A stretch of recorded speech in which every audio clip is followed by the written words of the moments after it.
Hey, Joss. Wave. Hi. So first of all, you're going to want vodka. Otherwise, it's not vodka sauce. You're going to want olive oil. You need a can or box of tomatoes. Creme fraiche. Garlic. You gotta have garlic. This is optional, but I like to use it. Some chili flakes, dried chili flakes. Pepper. Fresh ground pepper. Kosher salt, not iodized salt. Bacon. Any kind of pasta. I'd say basil is super important to have, but if you can't get any fresh basil in the winter, I would use dried oregano, Parmesan cheese to grate over at the end. Now we're on to equipment. You need a pot to boil your water in for your pasta. You need a strainer for the pasta. You need a skillet, a large-ish skillet to make your sauce in. Next thing that you absolutely need, you need a sharp knife for cutting up your ingredients. You need a spatula for stirring. Large spoon that you can dip into your sauce and taste as you go. At every step, you want to take a little bit of a taste to see.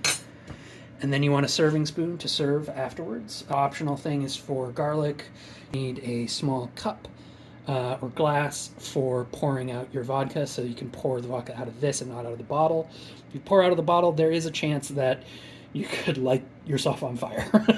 Last thing, you want like a little mug that you can dangle like this to scoop out a little bit of the pasta water to help you thicken the sauce at the end. We also forgot cutting board. You absolutely need a cutting board.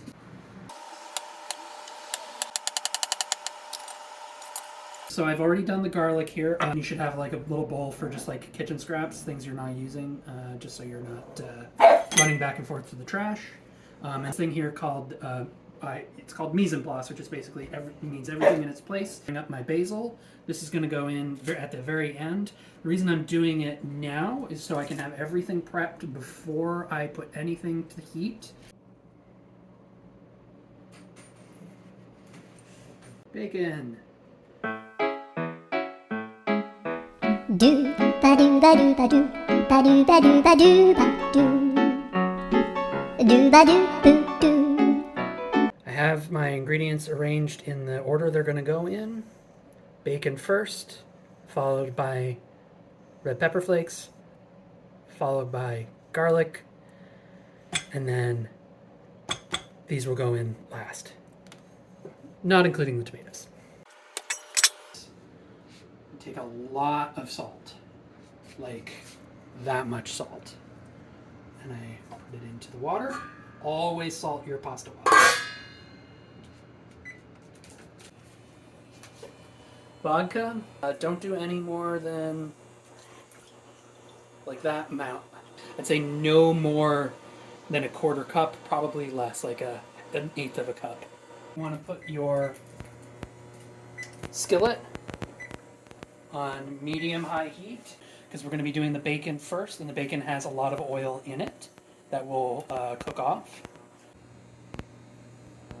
Not very much olive oil, like no more than that. Just a tiny little pour. In the bacon goes.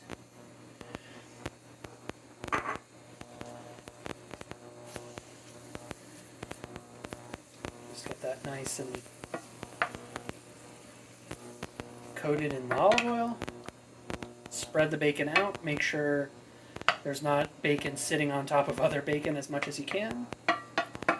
And then you just wait and let this crisp up a little bit. You don't want it super, super crispy. You can hear it's sizzling.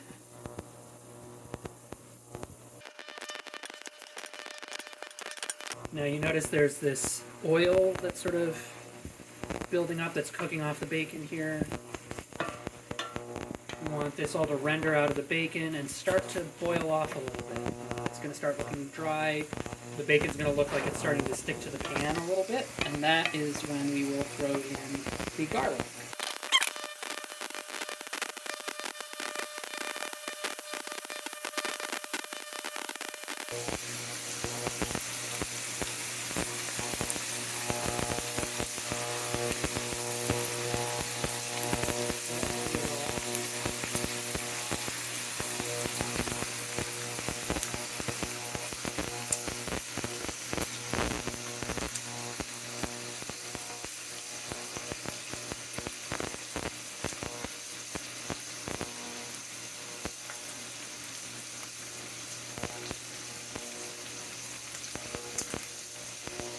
it's been sizzling for a little while. I'm going to give it another stir.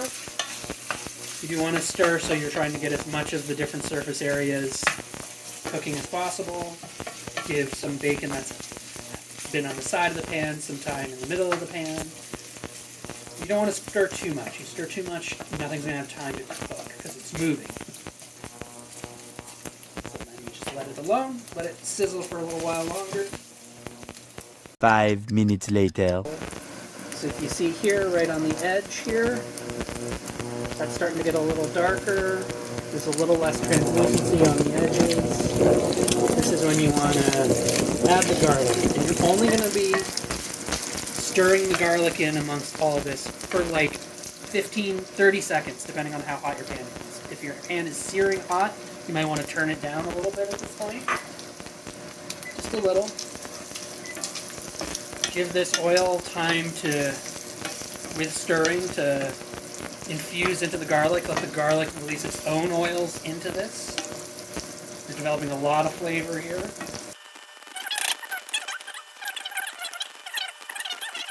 Last thing you want to see is color on your garlic. You want it to get a little translucent, but you don't want it to turn brown. You want it to be nice, white, translucent-ish. Sweaty, I say. Okay, I think we're good here. So then I take the vodka, and I just pour half of this in. Doesn't have to be precise. See, sizzles, stir, use this to pull up everything that's been sticking to the pan. Now this is a bacony, garlicky, peppery flavor bomb. This is where all the flavor in your sauce is going to be coming from. Mostly. You're going to see this develop almost kind of like a gravy. You don't want it to get much thicker than this or go for much longer than this, and then you're going to have your tomatoes here. You're going to pour in a can of tomatoes. You don't want any more than a pound. You can use a half a pound box. It's totally fine. This is quite a bit. This is on the larger side. And then you just mix all this in, incorporate it until it all looks uniform. Most of the rest of the recipe is going to be taking place is just waiting for the sauce to soak up, the tomatoes to soak up all of that bacon and garlic and pepper flavor. This is where you want to add your first little pinch of salt.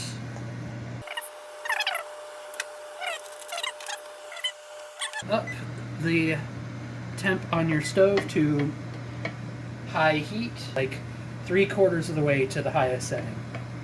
And then you're just going to let this sauce sit and begin to bubble.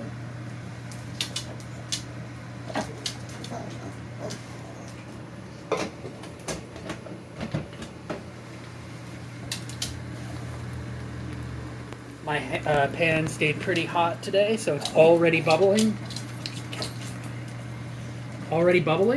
And so once you've got it bubbling across the whole surface here like this, you're going to want to reduce the heat quite a bit down to low. And this is what we call a simmer. It's going to sit here and simmer. It's going to start boiling off some of the liquid. That's going to intensify the flavor. And this is when you're going to add in the last of your vodka. And that's going to sit there for 20-30 minutes, just developing flavor. You're going to want to stir every now and then. You're going to see chunks build up on the side of the pan. You're going to want to scrape those off and incorporate in to the sauce.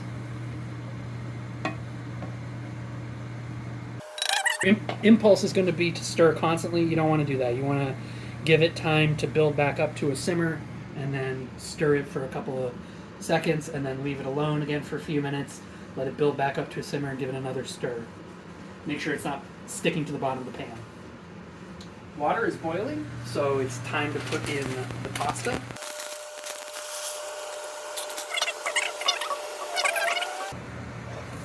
set a timer for however long your pasta is supposed to cook for. 5 minutes later. All right, I've had this simmering for about 5 minutes at most. I'm just going to give it a little bit of a taste here.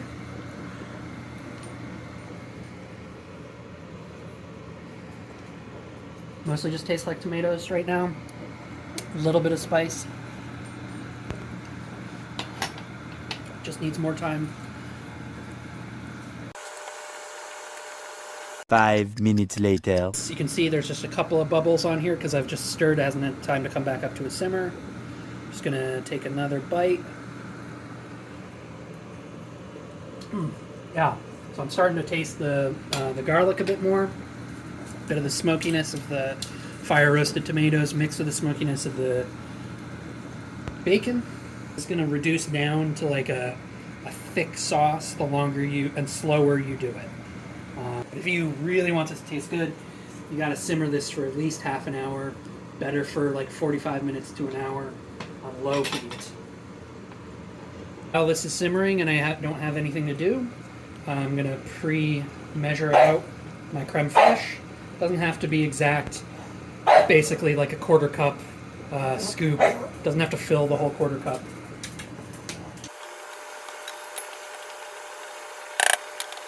Alright, so I've got about 3-4 minutes left on my pasta. This is when I want to put my basil into the sauce. But if you put it in towards the end, it'll have like a nice, fresh taste to it. For the oregano, if you're doing dried oregano, you can't get fresh basil, it's best to put the dried oregano in pretty much at the same time that you put in the tomatoes, right at the beginning. I'm going to let this simmer in here for a minute, maybe 2 tops.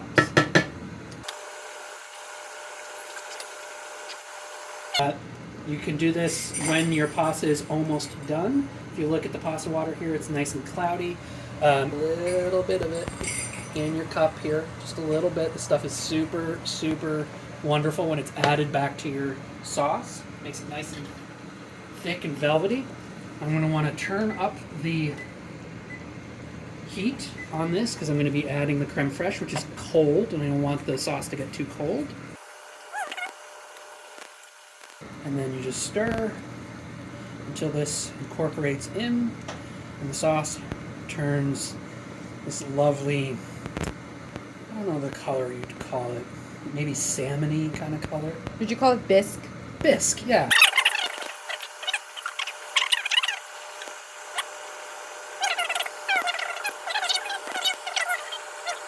Taste. Oh yeah, that's good. It's really good. All right, I'm less than a minute away from my pasta being done. Once I've incorporated the creme fraiche in, I turn the heat back down and let it simmer until I'm done with my pasta. Okay, pasta's done. Just gonna double check. Perfect. Drain. Put the pasta back in the pot.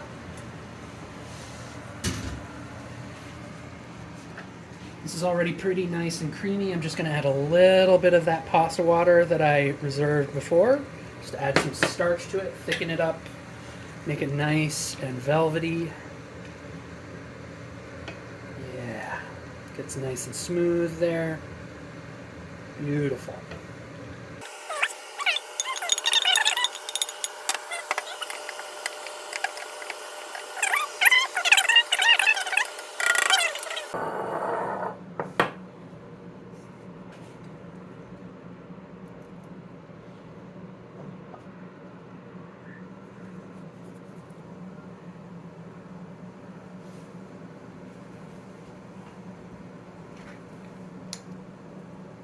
Just a teeny tiny drizzle of oil.